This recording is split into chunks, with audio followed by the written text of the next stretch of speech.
Hello friends, welcome all of you in quality and facts.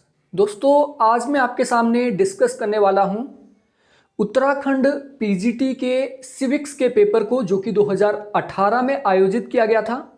तो इससे पहले हमने एक वीडियो लाई थी जिसके अंदर हम कोर्स की बात कर रहे थे और हमने सिलेबस को डिस्कस किया था कि जो सिलेबस आपको दिया गया है, क्या वो अगर उसी को हम पढ़ेंगे तो क्या वो आपके लिए इनफ है या उससे बाहर भी आपको कुछ पढ़ना पड़ेगा। तो उसका सिंपल सा आंसर ये है कि आप प्रीवियस ईयर क्वेश्चन पेपर को एक बार उठा के देख लो, उसका एनालिसिस आप देख लो तो आपको पता लग जाएगा कि क्वेश्चन किस प्रकार से आते हैं और आपका जो सिलेबस है क्या वो आपके लिए इनफ है या नहीं है, या उसके बाहर भी आपको कुछ पढ़ना पड़ेगा। तो दोस्तों, शुरू करते हैं आज की इस वीडियो को। अगर आप यूके पीजीटी का मेरा कोर्स ज्वाइन करना चाहते हैं तो आप इस वीडियो के डिस्क्रिप्शन से क्वालिटी एंड फैक्ट्स एप्लीकेशन को डाउनलोड कर सकते हैं और आप वहां से कोर्स को ज्वाइन कर सकते हैं। साथ ही नेट सेट या फिर असिस्टेंट प्रोफेसर की अगर आप तैयारी कर रहे हैं तो आपके लिए क्वालिटी एंड फैक्ट्स एप्लीकेशन काफ़ी यूजफुल रहने वाली है। तो इस क्वेश्चन पेपर को टोटली हिंदी में डिस्कस करूंगा क्योंकि मेरा जो कोर्स है बेसिकली हिंदी मीडियम स्टूडेंट के लिए है।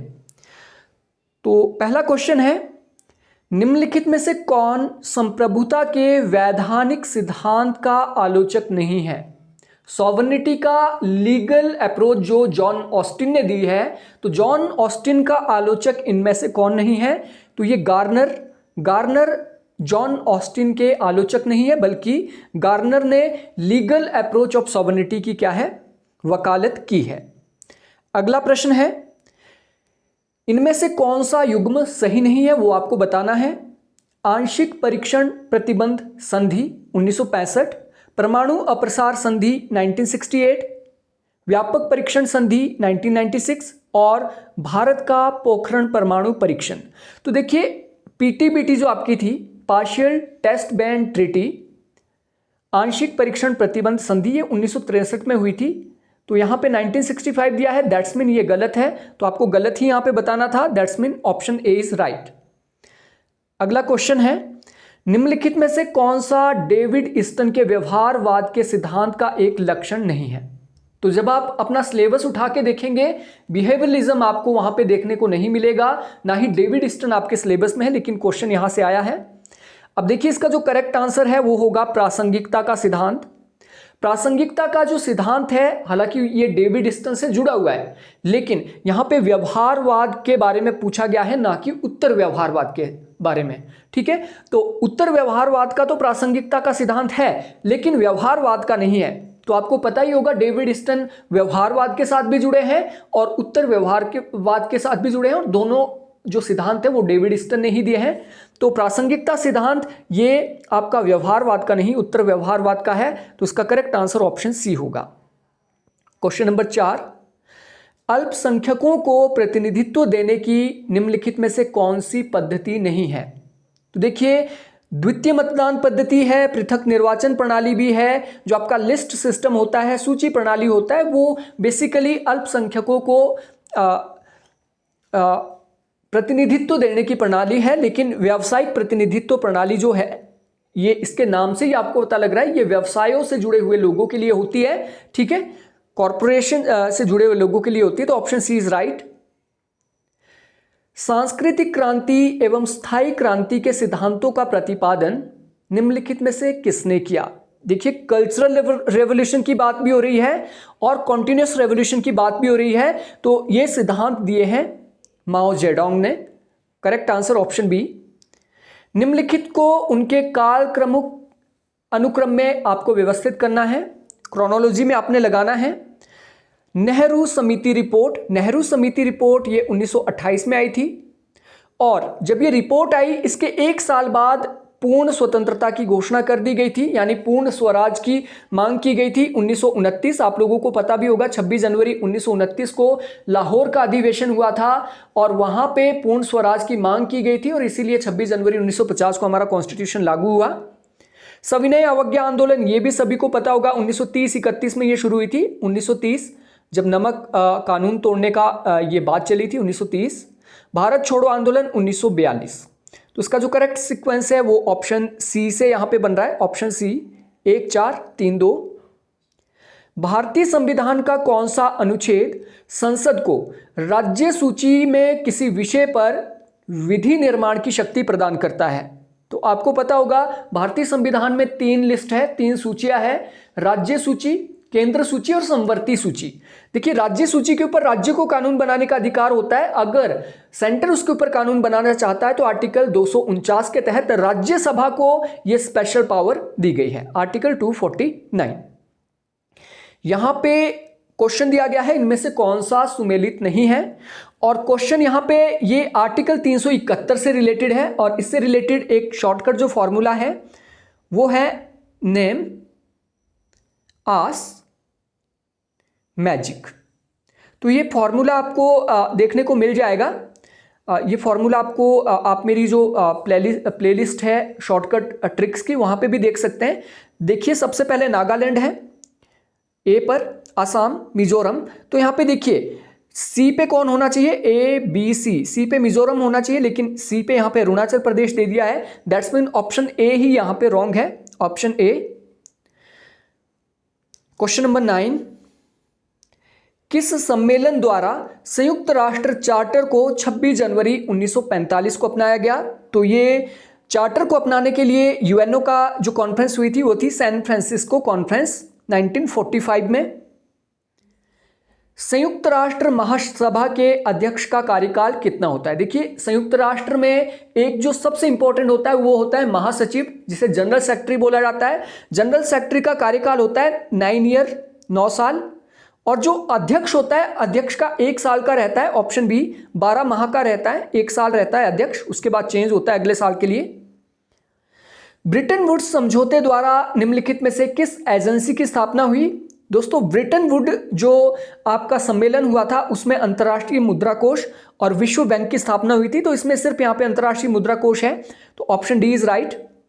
अगला क्वेश्चन है, निम्नलिखित में से कौन सी संयुक्त राष्ट्र एजेंसी गरीबी कम करने और दुनिया भर में जीवन स्तर के सुधार पर केंद्रित है?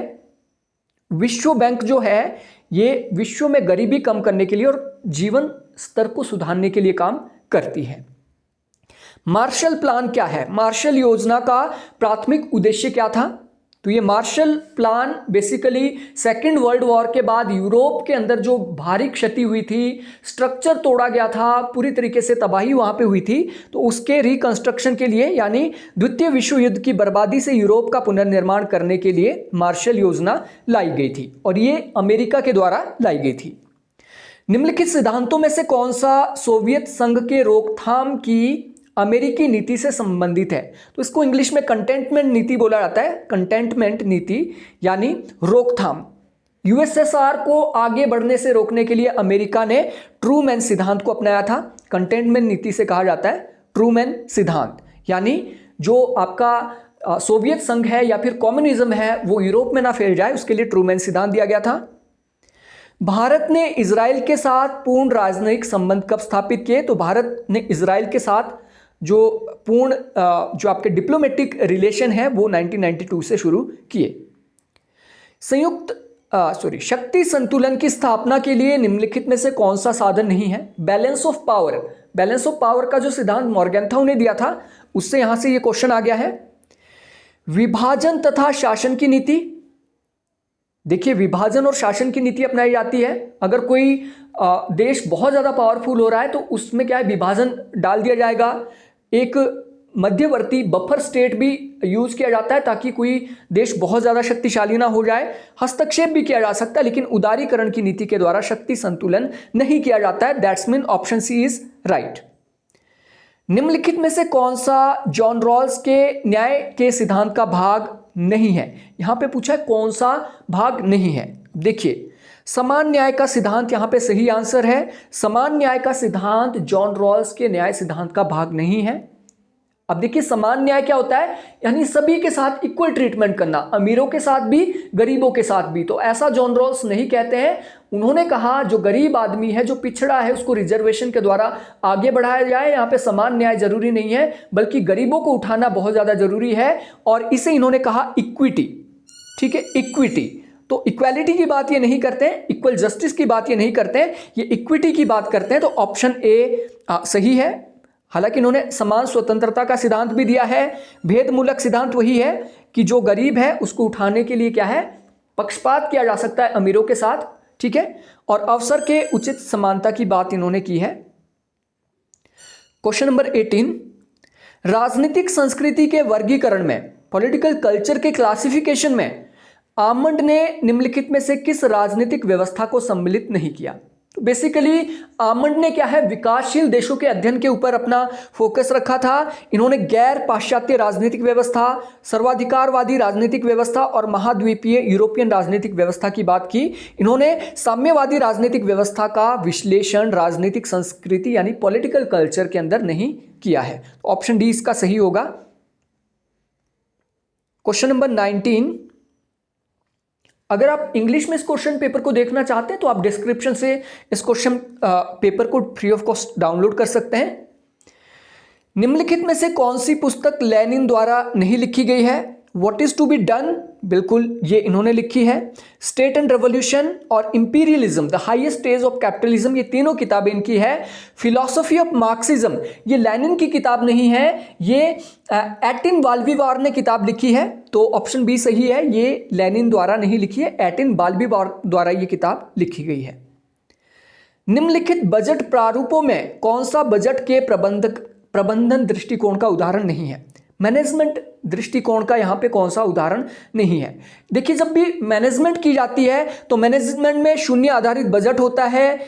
वहाँ पे जो योजना लाई जाती है, कोई कार्यक्रम लाया जाता है, उसके निष्पादन के लिए बजट लाया जाता है, कार्य निष्पादन बजट लाया जाता है। लेकिन लाइन आइटम बजट प्रणाली, ऐसी कोई भी प्रणाली बजट से रिलेटेड नहीं होती है। तो ऑप्शन डी इसका करेक्ट आंसर है। यह विचार किस विचारक का है कि युद्ध हितकर है, क्योंकि इससे देश प्रेम और राज्य भक्ति की भावना की पुष्टि होती है। यह विचार बेसिकली हीगल का है, इसीलिए हीगल को फांसीवाद का प्रणेता कहा जाता है। फासिज्म का पिता किसे कहा जाता है, हीगल को कहा जाता है। और इन्हीं के विचारों को आगे मुसोलिनी ने अपनाया, ठीक है। तो फादर ऑफ फासिज्म या प्रणेता, अग्रदूत हीगल को कहा जाता है क्योंकि इन्होंने कहा था कि युद्ध हितकर होते हैं, क्योंकि इसके द्वारा क्या देश प्रेम और राज्य की भक्ति की भावना पुष्ट होती है। यहां पे आपको त्रुटि युक्त युग्म बताना है, इसमें से कौन सा गलत है वो आपको बताना है। Jean Blondel, modern political analysis, David Apter, the politics of modernisation, F W. Riggs, the theory of development, Alan R Ball, modern politics and government. तो इसमें से जो करेक्ट आंसर है ये है Jean Blondel, modern political analysis. ये इनके द्वारा ये किताब नहीं लिखी गई है।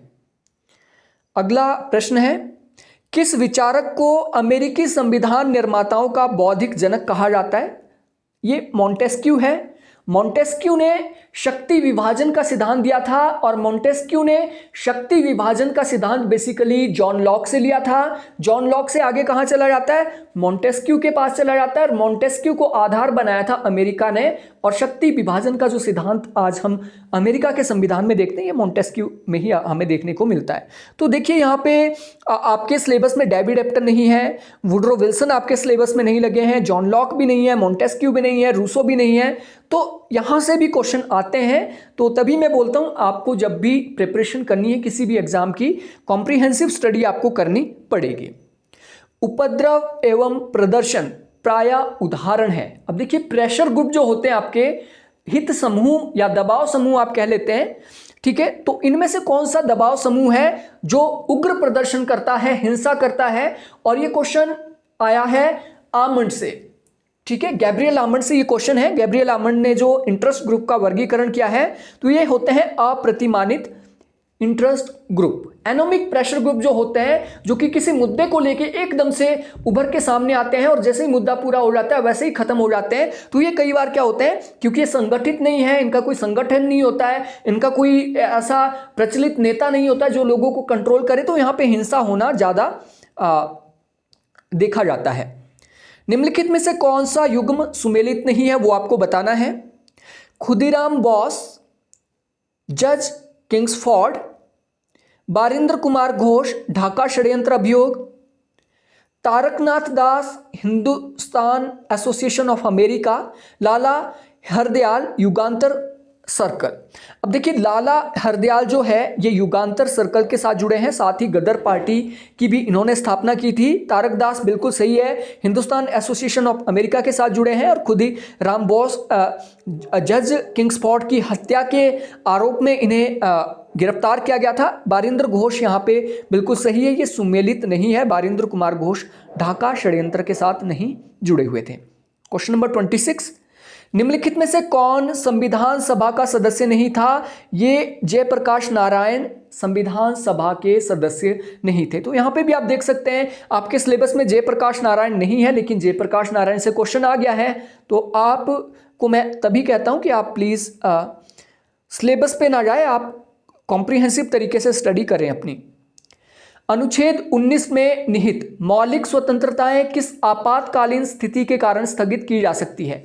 देखिए जब राष्ट्रीय आपातकाल लगाया जाता है युद्ध एवं बाह्य आक्रमण के कारण, तो मौलिक अधिकार आर्टिकल 19 को निलंबित किया जा सकता है। Option D. निम्नलिखित में से कौन सा वक्तव्य भारतीय प्रधानमंत्री की अपनी कैबिनेट की संरचना के संदर्भ में सही है? तो भारत का प्रधानमंत्री मंत्रिपरिषद को चुनता है, उसका गठन वो कर सकता है, तो संसद के दोनों सदनों के सदस्यों से अपने मंत्रियों का चयन करता है। देखिए कैबिनेट की संरचना की बात की जा रही है, उसको अपने स्वविवेक द्वारा ऐसे लोगों का चयन करने की पूर्ण स्वतंत्रता होती है जो उसके मंत्रिपरिषद में मंत्रियों के रूप में सेवा करेंगे। अब देखिए यहां पे क्या कहा गया है, संसद के दोनों सदनों के सदस्यों में से अपने मंत्रियों का चयन करता है, ये आंशिक रूप से सही है। प्रधानमंत्री ऐसे आदमी को भी मंत्री बना सकता है जो कि चुनकर लोकसभा या राज्यसभा में नहीं गया है। इसके पीछे शर्त क्या है कि जिस आदमी को मंत्री बनाया गया है उसे 6 महीने के अंदर क्या है, लोकसभा या राज्यसभा का मंत्री बनना पड़ता है। ठीक है, तो इसका जो करेक्ट आंसर ऑप्शन बी होगा। संसद के सदन की कुल संख्या के 2/3 बहुमत के द्वारा प्रस्ताव पारित किए जाने का नियम निम्न दशा में लागू किया जाता है। अब देखिए यहां पे बोला गया है कि संसद के सदन की कुल संख्या का 2/3 2/3 प्रस्ताव पारित करना पड़ेगा। किस लिए करना पड़ेगा? अगर आप भारत के राष्ट्रपति पर महाभियोग चलाना चाहते हैं तो आपको 2/3 बहुमत के द्वारा क्या है, प्रस्ताव पारित करना होता है, तभी आप भारत के राष्ट्रपति को हटा सकते हैं। इसके साथ ही अगर हम मुख्य न्यायाधीश या फिर न्यायाधीशों की भी बात करें तो उसके लिए भी आपको क्या करना पड़ता है, 2/3 बहुमत की आवश्यकता रहती है। किस राज्य में लोकसभा में अनुसूचित जनजातियों के लिए आरक्षित सीटों की संख्या सर्वाधिक है? तो सबसे ज्यादा जो एसटी शेड्यूल ट्राइब या जनजाति पाई जाती है वो मध्य प्रदेश में पाई जाती है, तो सबसे ज्यादा सीटें भी यहीं पे है। निम्नलिखित कथनों में से कौन सा कथन सही है वो आपको बताना है। भारत का मुख्य निर्वाचन आयुक्त अपने पद पर राष्ट्रपति के प्रसाद पर्यंत बना रहता है। अब देखिए अगर मुख्य जो आपका निर्वाचन आयुक्त है वो राष्ट्रपति के प्रसाद पर्यंत पद पे रहेगा तो किसी भी तरीके से ऑटोनॉमी या फिर स्वतंत्रता चुनाव आयोग की निश्चित नहीं की जा सकती, तो ये तो गलत है। राज्य का राज्यपाल राष्ट्रपति द्वारा कभी भी हटाया जा सकता है, सही है। प्रधानमंत्री को संसद के दोनों सदनों द्वारा पारित प्रस्ताव द्वारा हटाया जा सकता है। तो देखिए प्रधानमंत्री को हटाने के लिए दोनों सदनों की जरूरत नहीं पड़ती है, अगर वो बहुमत अपना खो देता है तो प्रधानमंत्री हटाया जा सकता है। लोकसभा के स्पीकर को राष्ट्रपति द्वारा हटाया जा सकता है। देखिए इसका करेक्ट आंसर है ऑप्शन बी, राज्य का राज्यपाल राष्ट्रपति द्वारा कभी भी हटाया जा सकता है, क्योंकि राज्यपाल जो होता है वो राष्ट्रपति के प्रसाद पर्यंत पद पर रहता है।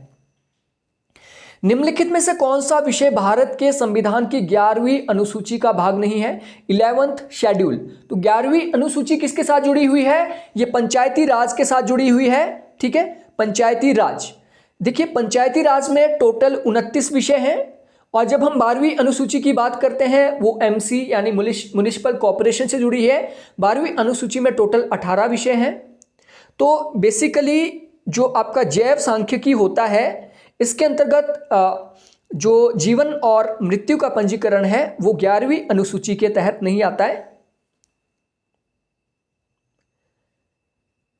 निम्नलिखित में से कौन सा विकल्प उच्च न्यायालय तथा सर्वोच्च न्यायालय दोनों के अधिकार क्षेत्र में आता है? और दोनों प्रारंभिक क्षेत्राधिकार आप कह सकते हैं, हाई कोर्ट और सुप्रीम कोर्ट के। ये होता है मौलिक अधिकारों का संरक्षण। देखिए, मौलिक अधिकारों के संरक्षण के लिए सुप्रीम कोर्ट की अगर हम बात करें तो आर्टिकल 32 के तहत हम रिट जारी कर सकते हैं, और जब हम सर्वोच्च न्यायालय की बात करते हैं तो आर्टिकल 226 के तहत क्या है, रिट जारी की जा सकती है मौलिक अधिकारों के संरक्षण के लिए। क्वेश्चन नंबर 34, सर्वोच्च न्यायालय के न्यायिक पुनरावलोकन प्रकार्य का तात्पर्य उस शक्ति से है।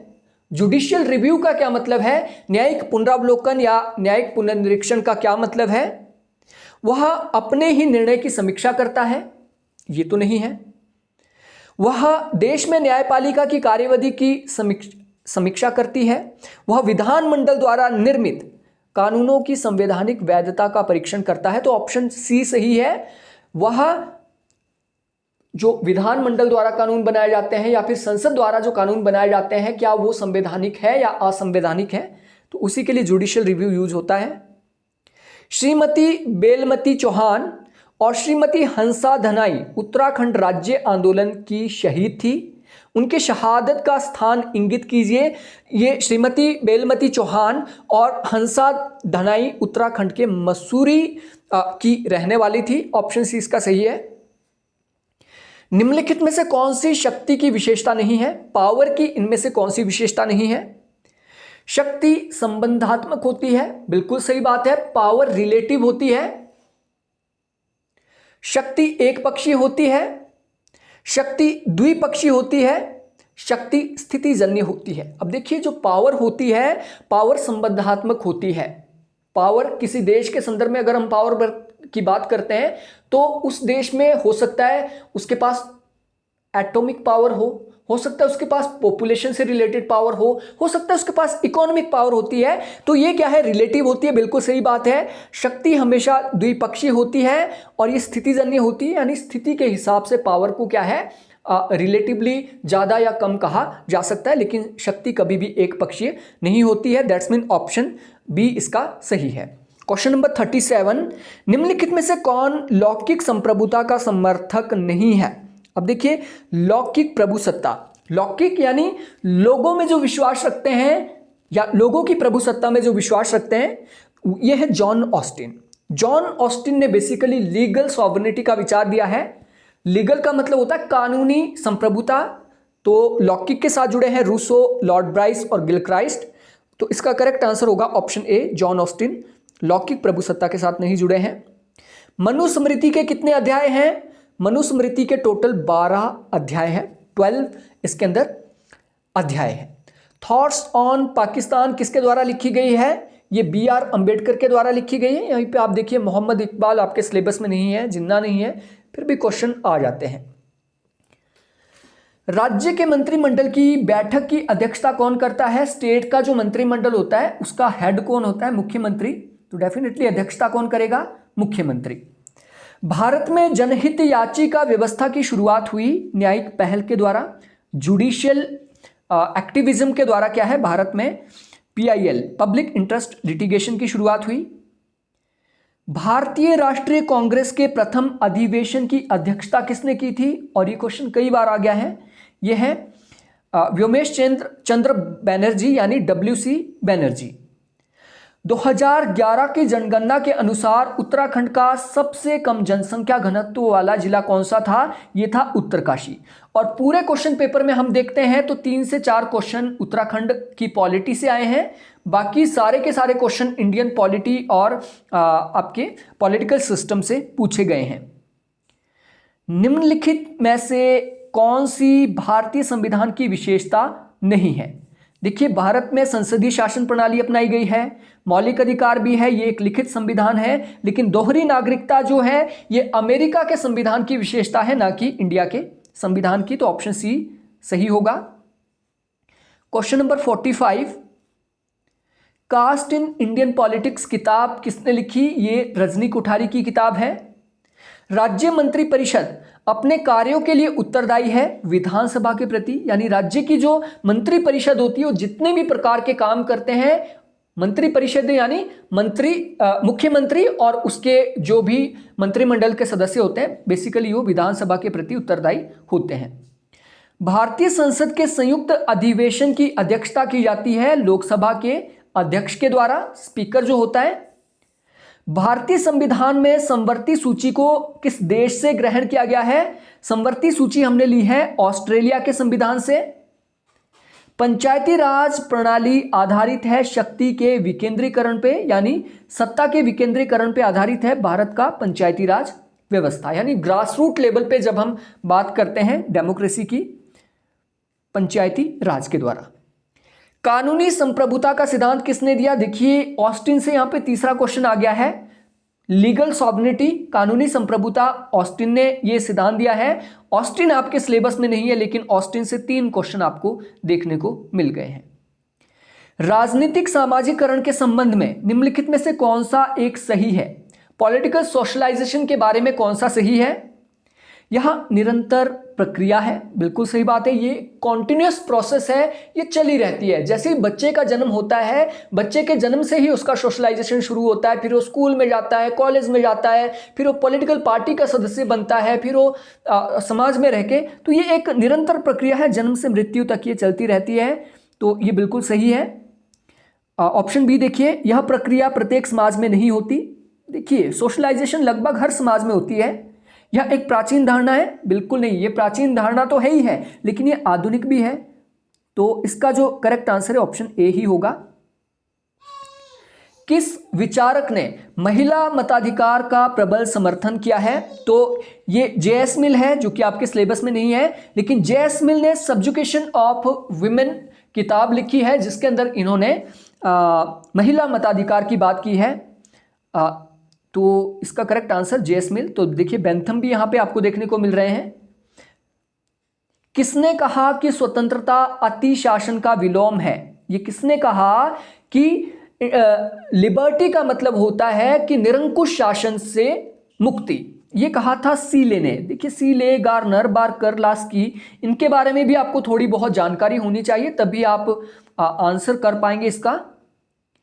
उत्तराखंड के कितने सांसद लोकसभा के लिए निर्वाचित होते हैं? तो लोकसभा के लिए 5 सदस्य या 5 सांसद निर्वाचित होते हैं उत्तराखंड से। हिमाचल की बात करें, हिमाचल से 4 सांसद होते हैं, सबसे ज्यादा आपके यूपी से।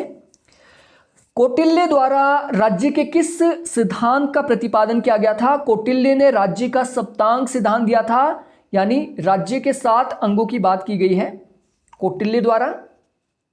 क्वेश्चन नंबर 56, 1887 में प्रकाशित पुस्तक द स्टडी ऑफ एडमिनिस्ट्रेशन के लेखक कौन है? यह है Woodrow Wilson, father of public administration Woodrow Wilson है।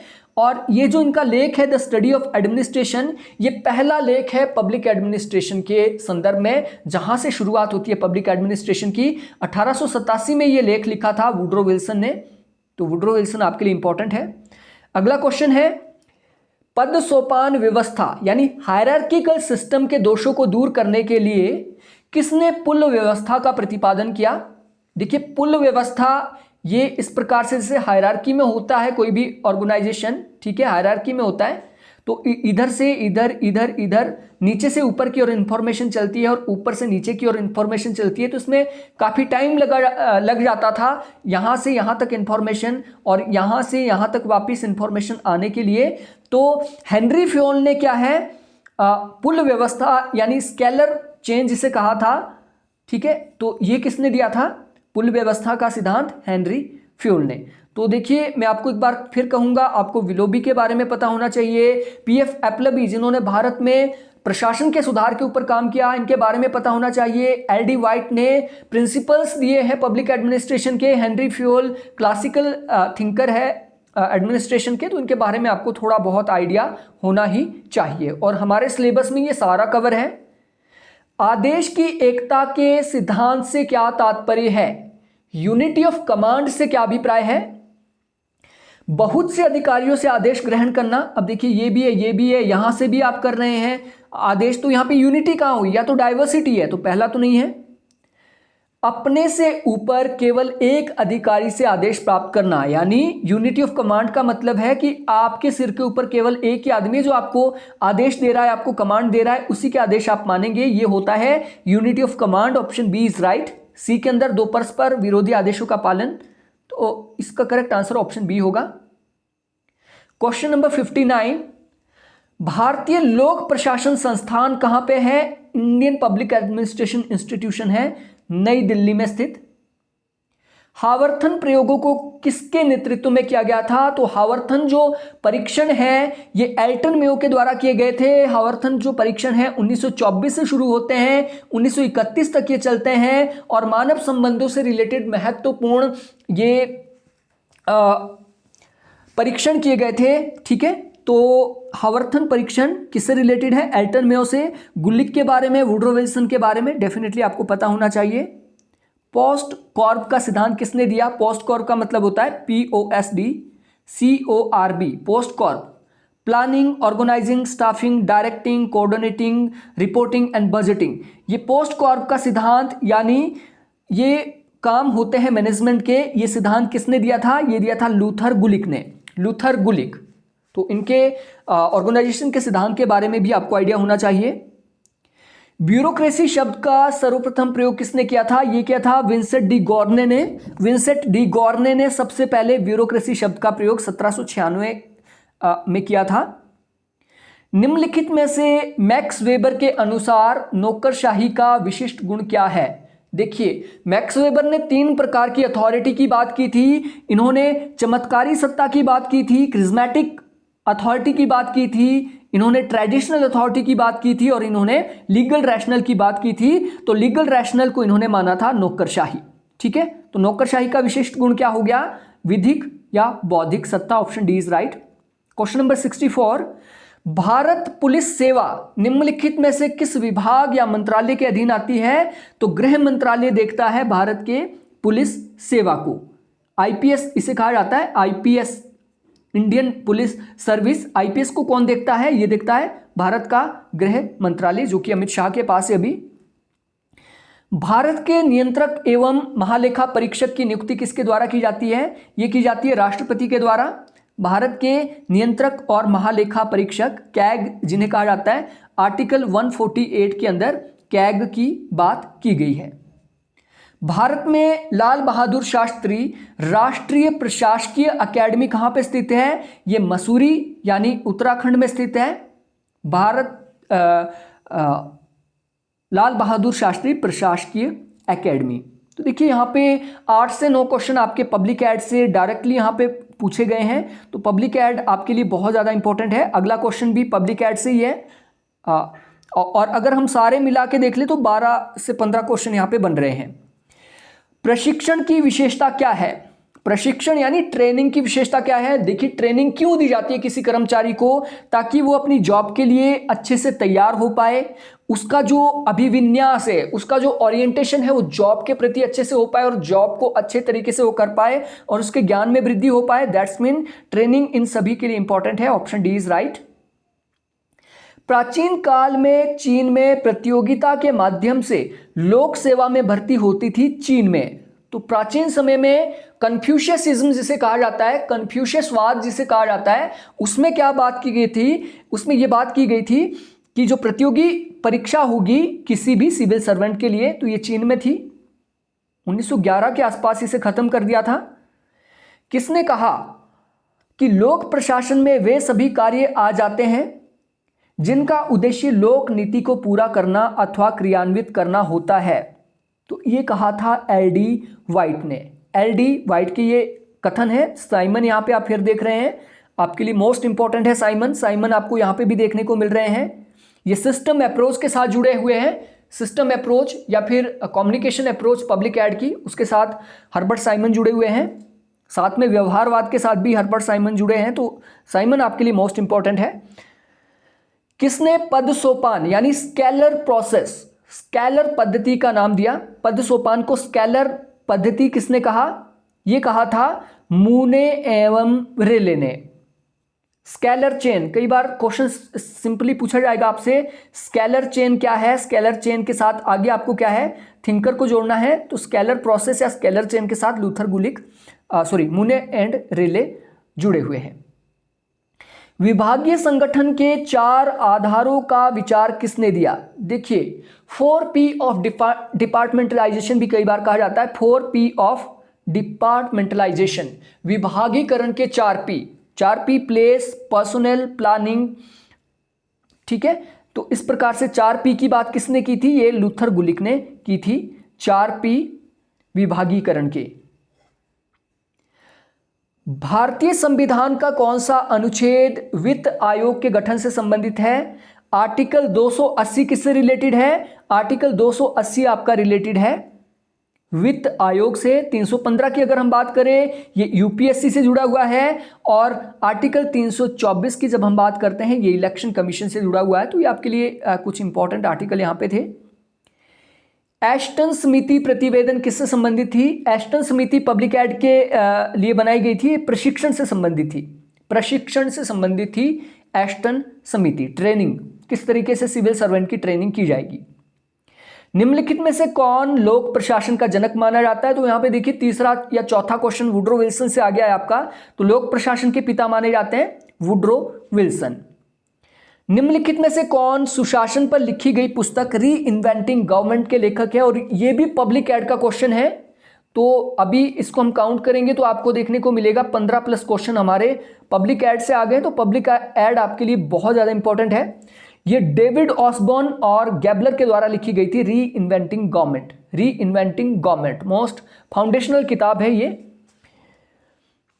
कैबिनेट मिशन योजना के अंतर्गत संवैधानिक सभा का चुनाव आयोजित किए गए जुलाई 1946 में। कैबिनेट मिशन जो भारत भेजा गया था, इसने जो प्लान रखा था उसके अंतर्गत संविधान सभा के जो चुनाव जुलाई 1946 में किए गए। नगर राज्य यानी सिटी स्टेट शब्दावली कहां से संबंधित है? यह है प्राचीन यूनान से, जहां से अरस्तु और प्लेटो सोक्रेटिस थे। तो इन्होंने क्या है, नगर राज्य कहा राज्य को। महात्मा गांधी द्वारा असहयोग आंदोलन को अंततः वापस कब लिया गया था? यह लिया गया था जब चोरा चोरी में हिंसक वारदात हुई थी, उस समय ये असहयोग आंदोलन 1922 में वापस लिया गया था। क्वेश्चन नंबर 79, निम्नलिखित में से कौन एक स्वस्थ जनमत के विनिर्माण में बाधा है? एक स्वस्थ जनमत के निर्माण में कौन सी बाधा है? यह होती है राजनीतिक चेतना का प्रसार, नो। लोक मत का निर्माण करना, नो। सरकार का गठन करना, नो।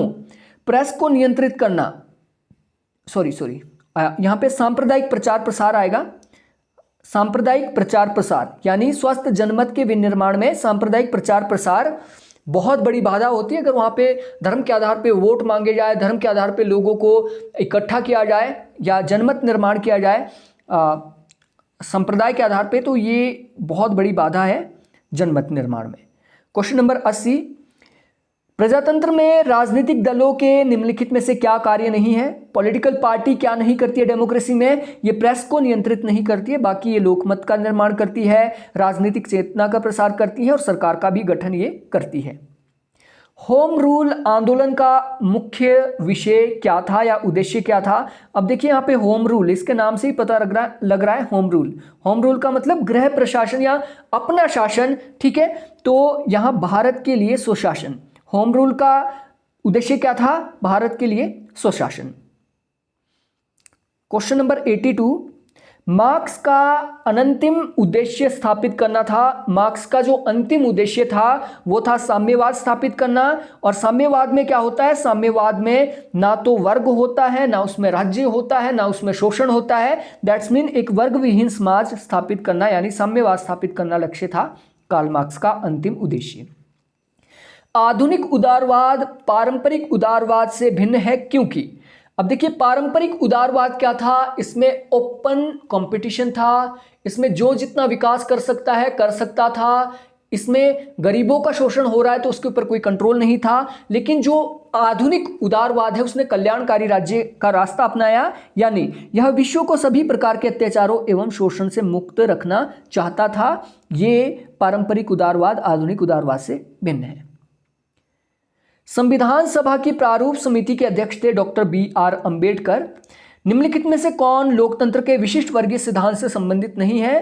तो देखिए पैरेटो, जिमोस्का, रॉबर्ट मिशेल ये एलिट थ्योरी के साथ जुड़े हैं, लेकिन डेविड स्टर्न बेसिकली व्यवहारवाद के साथ जुड़े हैं। तो सही आंसर ऑप्शन डी होगा। उत्तर व्यवहारवाद बल किसके ऊपर देता है? देखिए क्वेश्चन आपका व्यवहारवाद से आ गया था पहले, ये उत्तर व्यवहारवाद के बारे में है। देखिए उत्तर व्यवहारवाद क्रीड ऑफ रेलिवेंस के ऊपर बल देता है, क्रीड ऑफ रेलिवेंस इसे कहा गया है, यानी ये उपादेयता के ऊपर भी बल देता है और ये काम के ऊपर भी बल देता है। तो इसका ऑप्शन होगा सही ऑप्शन सी। डेविड स्टन के आगत निर्गत यानी इनपुट आउटपुट एनालिसिस के मुख्य वेरिएबल क्या है? डेविड स्टन के इनपुट आउटपुट मॉडल के जो मुख्य वेरिएबल इसमें डिमांड, सपोर्ट, आपका पुनः निवेश या इसे आप फीडबैक कह सकते हैं, तो ये सभी है। तो option D is right, option D इसका सही है। किसने कहा कि राज्य केवल समुदायों का समुदाय नहीं है, ये एक सर्वोच्च समुदाय भी है? तो यहां पे देखिए बोधा मैकियावेली आपके सिलेबस में नहीं है, लेकिन क्वेश्चन ऑप्शन में आ गया है। लेकिन इसका जो करेक्ट आंसर होगा वो होगा अरस्तु। अरस्तु ने कहा था कि केवल राज्य केवल समुदायों का समुदाय नहीं बल्कि एक सर्वोच्च समुदाय भी है। संसद के 2 सत्रों के मध्य अधिकतम अंतराल नहीं होना चाहिए 6 माह से अधिक, 6 महीने से ज्यादा टाइम नहीं होना चाहिए 2 सत्रों के बीच, 2 सेशंस के बीच। आमतौर पर परिधीय देश केंद्र पर निर्भर होते हैं, ये वॉलरस्टीन से क्वेश्चन आ गया है, वॉलरस्टीन का वर्ल्ड सिस्टम अप्रोच से। अब देखिए जो आपके परिधि, ये हो गया आपका सेंटर के आसपास के जो ये गरीब देश होते हैं इसको परिधि में रखा था इन्होंने। परिधि के देशों के पास क्या होता है? इनके पास कच्चा माल बहुत ज्यादा होता है। गरीब देश है, कच्चा माल है, खनिज है, लेकिन मशीनरी उनके पास नहीं है। तो कच्चा माल तो इनके पास है, तो कच्चे माल के लिए क्यों निर्भर रहेंगे दूसरे के ऊपर? दूसरा खनिज पदार्थों के लिए, तो खनिज पदार्थ इनके बड़े भारी है। आप अफ्रीका की बात करें तो अफ्रीका को बोला जाता है कि अफ्रीका हीरे की खान के ऊपर बसा है लेकिन सबसे गरीब है, क्योंकि उनके पास वो साधन नहीं है। तो खनिज पदार्थों के लिए नहीं, बल्कि परिधि जो देश होते हैं वो निर्मित सामान के लिए निर्भर रहते हैं, जैसे कि हवाई जहाज, लड़ाकू विमान, वो सारे विकसित देशों से मंगाए जाते हैं। किसने कहा कि दंड एवं पुरस्कार के द्वारा समाज के सुख की वृद्धि करना ही सरकार का मुख्य उद्देश्य है? तो ये जेरेमी बेंथम का उपयोगितावाद का सिद्धांत है। जेरेमी बेंथम आपके सिलेबस में नहीं है, फिर भी आपके यहाँ से क्वेश्चन आ जाते हैं, तो आप इसको बिल्कुल भी इग्नोर ना करें। एंटोनियो ग्राम्शी के अनुसार सिविल सोसाइटी की संस्थाएं क्या है? सिविल सोसाइटी में परिवार भी आ जाता है, पाठशालाएं भी आ जाती है, धार्मिक संस्थाएं भी आ जाती है। That's mean option D is right. निम्नलिखित महिलाओं में से कौन उत्तराखंड राज्य आंदोलन से संबंधित है? देखिए बेलमती चौहान, पहले भी क्वेश्चन यहां से आया था, हंसा धनाई से भी आया था, सुशीला बलूनी। तो ये तीनों जो है ये उत्तराखंड के राज्य आंदोलन से संबंधित है। और आपका जो फेमिनिस्टिक मूवमेंट है उत्तराखंड का, या फिर नारीवादी जो आंदोलन है, वहां से क्वेश्चन आपके आते हैं, तो इसको आप बिल्कुल देख लें। क्वेश्चन नंबर 94 है, संविधान के द्वारा निम्न में से कौन सी संस्था मौलिक अधिकारों पर युक्ति संगत प्रतिबंध रोपित कर सकती है? तो मौलिक अधिकारों के ऊपर केवल और केवल संसद प्रतिबंध लगा सकती है, वो भी तभी अगर आर्टिकल आपका 352 लागू हो, राष्ट्रीय आपातकाल हो।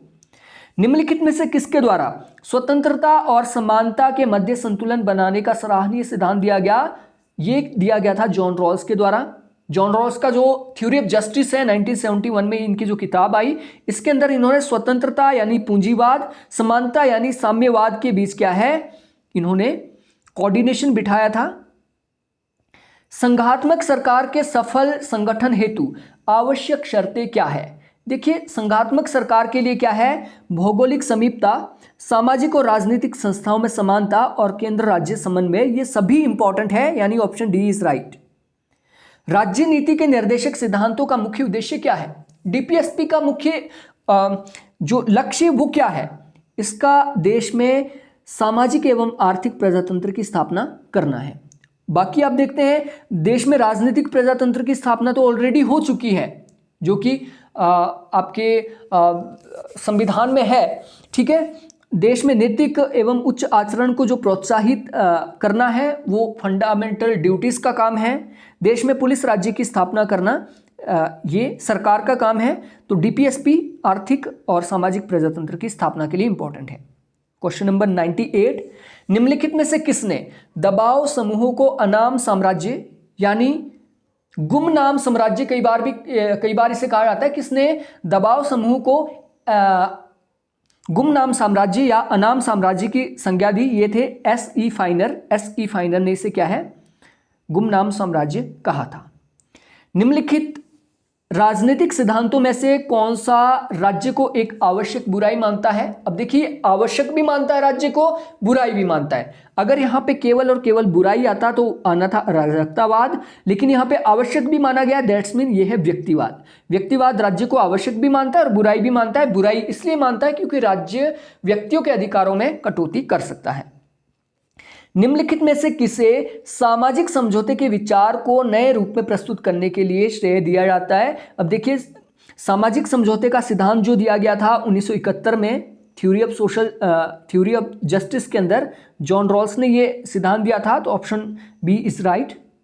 तो दोस्तों, ये था आपका उत्तराखंड सिविक्स का पेपर और ये 200 मार्क्स का पेपर था। इसका जब हम एनालिसिस करते हैं तो एनालिसिस करने के बाद हमें पता लगता है कि क्वेश्चन पेपर जो है वो इजी टू मॉडरेट है, बहुत ज़्यादा टफ नहीं है।